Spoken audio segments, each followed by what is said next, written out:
खुलुमबाय, welcome back to माय channel. Hello लोगोफोर, खुलुमबाय, वेलकाम बेक टू माय चेनेल. नै जोंहा देबोरगावआवहाय हिन्जाव गोदान लायनो ओंखारदों आरोना. जोंनि आदानि दिनै हाबा. दा दसे उनाव देखायगोन आं हिन्जाव गोदानखौ माबायदि. दे होमबा नायलांबाय थादो जोबजासिम. नै जोंना बसआ लिडारा. हाय नलाय लिडार. हाय, हाबा जाहैनोसै. मा होनदों? हाबा जाहैनोसै. नै देलायखानानै दंखायोमोन हिन्जाव गोदाना.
Gamnanglah sona, gamnanglah sona.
दायो नै गामिनि आइ बिमा खालि मन्दिराव सोग्रोबाय हिन्जाव गोदानखौ।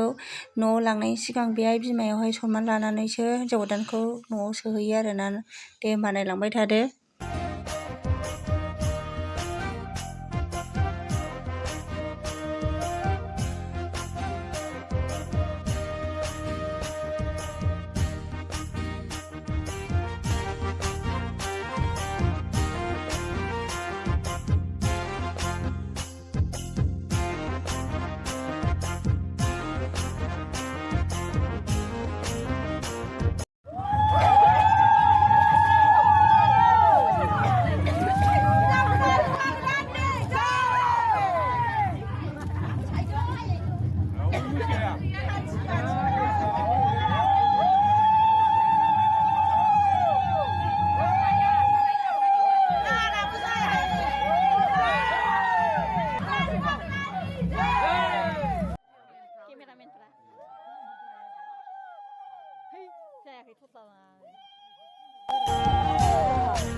हिन्जाव गोदानखौ नै आवाथि सावखांनानै न'आव सोफैबायमोन। ओमफ्राय हाबाया जोब्बाय नालाय दा गामिनि सेंग्रा सिख्लाफोरखौ दैहु बुख्रुबहोनोसै आरोना। हिन्जावनिफ्राय सासे हौवानिफ्राय सासे। नायलांदो माबायदि दैहु बुख्रुबनाया।